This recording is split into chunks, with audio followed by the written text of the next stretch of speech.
Okay, briefly I'll just, you see, I have been studying this coronavirus and the sort of government's response to coronavirus by means of imposing lockdowns, telling people to wear masks, telling people to have vaccines, now further issuing vaccine mandates, saying that if you don't get the vaccine, then you won't be allowed to do this or that, or won't be allowed to go here or there, or won't be allowed to even retain your job.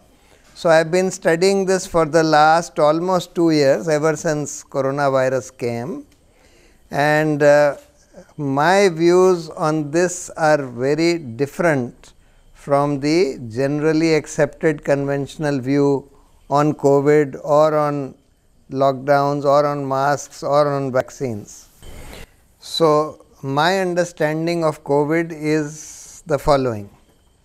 Number one, that though coronavirus is certainly a virus which can have serious consequences, but it hardly ever has any serious consequences for either those who are young or those who are healthy. The only serious consequences that it has are largely among the very old people or people who have other serious problems like diabetes, heart disease, respiratory diseases, etc. The other thing that is now very, very clear is that this policy of imposing lockdowns has done much more harm than good in India as well as in other countries, because it has virtually had no impact on controlling the spread of COVID, very little impact, it only delays it slightly, if at all. Secondly, it leads to a lot of other people dying because they are unable to go to hospital for their own treatments, because a lot of people get out of jobs and therefore they have no money, they suffer from all kinds of nutritional deficiencies, especially the poor people, and also because it is now very clear that lockdowns has led to very serious increase in mental illnesses, depression and suicide. Similarly, school closures have not at all prevented the spread of COVID, because children hardly get any symptomatic COVID infection. And without having symptomatic COVID infection, children cannot even spread COVID. So therefore, school closures was totally counterproductive and has done enormous damage to our children in this country as well as globally. Similarly, masks, there are any number of more than 100 studies which have shown that wearing masks hardly controls the spread of COVID. There is only one situation in which wearing a mask can be useful, that is, if a person infected with COVID is sneezing or coughing in front of you, then only the mask can prevent you from getting that infection. If the infection is coming in droplets due to cough or sneeze, not if the virus is coming through the air, masks do not stop that.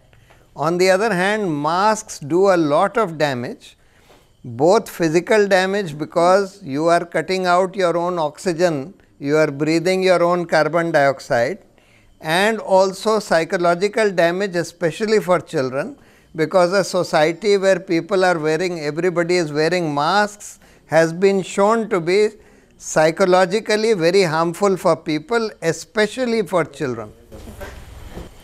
The COVID vaccines are largely untested vaccines. The normal testing time for vaccines for short term and long term side effects is about 5 years. These vaccines were allowed to be used in less than 1 year of testing, and even the tests that were done Those test results were never revealed, and now to the public or to independent scientists by these companies who did those tests, the vaccine companies. And now as the reports about the test results are coming out in the open, we are finding that the vaccine manufacturers had hidden, firstly, the fact that the efficacy of these vaccines is quite low, and secondly, that its adverse effects are quite high, thereby seriously questioning the claim that these vaccines are effective and are harmless.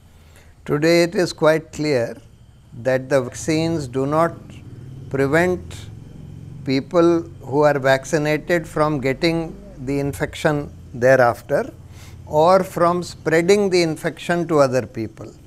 At best, the vaccines can only prevent people from getting seriously ill or dying. This is the maximum that can be said about the benefits of the vaccines. But vaccines also have serious side effects. That is very, very clear from the data, post-vaccination data that is coming out. Therefore, for any government, which many governments are doing, to issue vaccine mandates saying that if you don't get the vaccine, you will not be allowed to enter this place or that place, you will not be allowed to go to your job, etc., or you will have to remain in your house. This is totally illegal, unconstitutional, irrational, because every individual has the right to decide what medication he will take for himself.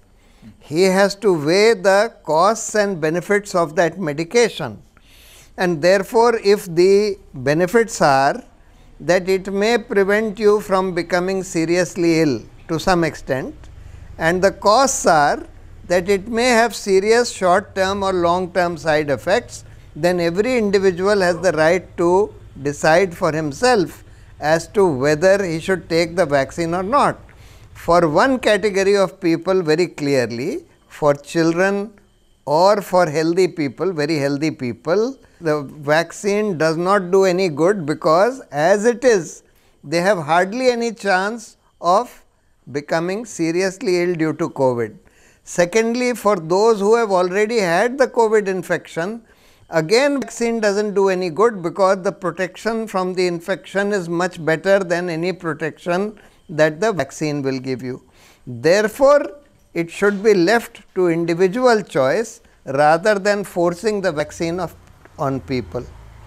So, if you want to read about all this, what I have just said, and you want to find out what is the basis of my saying what I am saying, you can only read, you may read only one book.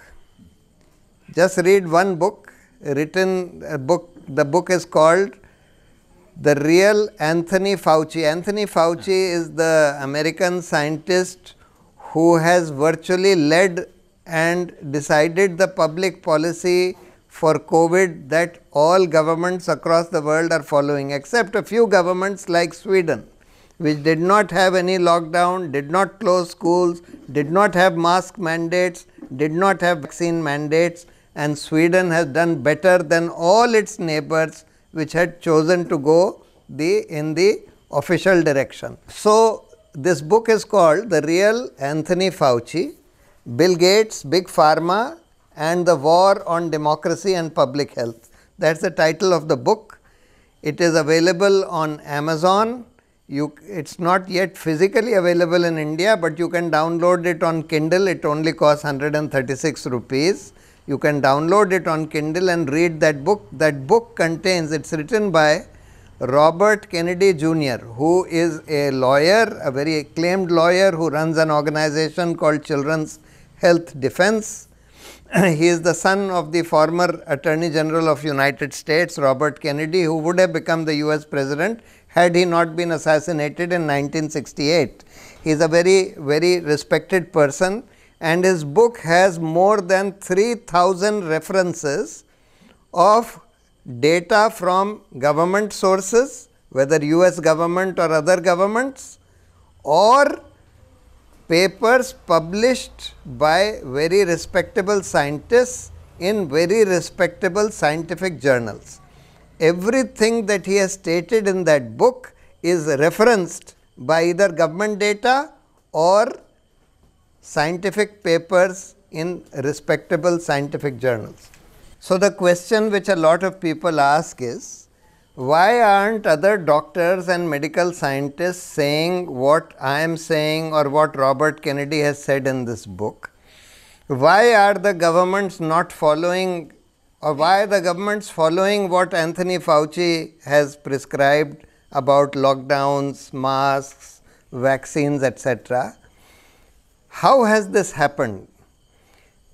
To some extent or to a large extent, this book also answers this question: what has happened, why it has happened. There are two people in the world, Anthony Fauci, who is the director of the National Institute of Allergic and Infectious Diseases in America, and de facto controls the National Institute of Health. And then you have a person called Bill Gates, who has set up this Gates Foundation, given half his money to that Gates Foundation, and other half of this money he has invested in vaccine companies. These two people are responsible for 80% of the research funding of all research into viruses, infectious diseases, immunology across the world.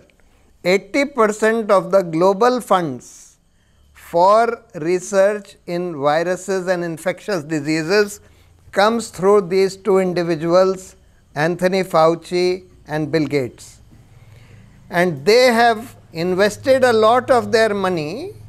Anthony Fauci holds a number of vaccine patents. His institute, that the National Institute of Infectious and Allergic Diseases, holds many vaccine patents.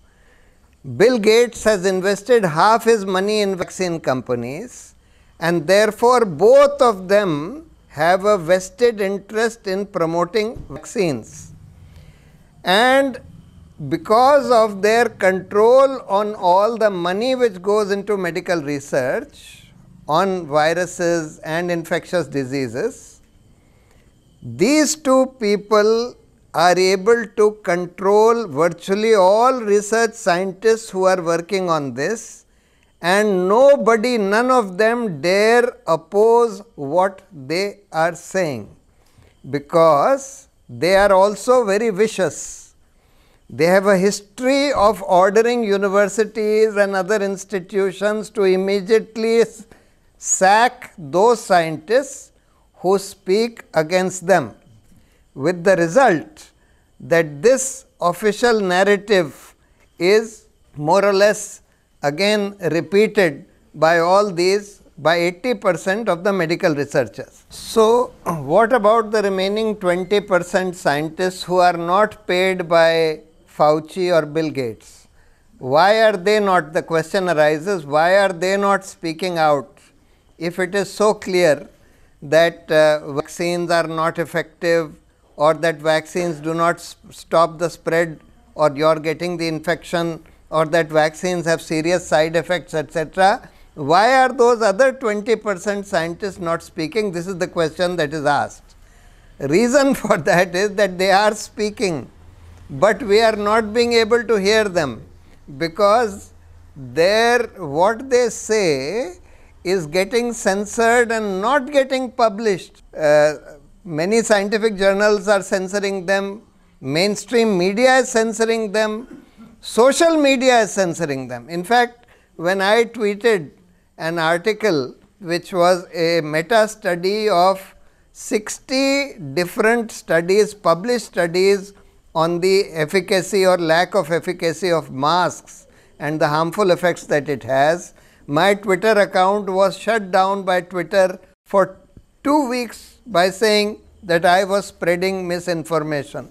Why aren't your family doctors or other doctors saying what I am saying, or what Robert Kennedy has said in this book, or what many other scientists whose voices are being suppressed. Why are these family doctors and the doctors that you meet also saying the official, giving you the official version? The reason is that you see, these doctors are not scientists themselves. They have not either followed or understood this disease or the effect of vaccines or how the vaccines were approved, etc. They have not bothered to study all that, even to the extent that I have studied this. I have studied it because I had an interest in it, because I have filed a case about it. Therefore, I have studied it. I have spent thousands of hours reading about all this, reading scientific papers, because I do have some background in science. I can understand broadly most of these things. But your family physician and other physicians have not bothered to study this. Therefore, they are relying on what they are hearing in general. And what they are hearing in general is the official version, because the contrary version is not being allowed to be published, is not being allowed to be spoken. And that is why you are only hearing this version from your doctors. So, my advice to all of you is, keep your natural immunity boosted, keep that up, keep your vitamin D levels up. Normally, you will not have any problem. In any case, you see, according to the serological surveys, 90% of our population of this country have already had COVID. They have antibodies to COVID, and therefore, normally nothing, whether it is Omicron version or any other version, normally nothing will happen to you. In fact, I would advise all those who are healthy not to take the vaccines if they have not already taken it. Certainly don't take the booster, etc., etc. But if you want to make up your own mind about this, certainly try and read this book, the Anthony Fauci book. That's it. Thank you. Thank you.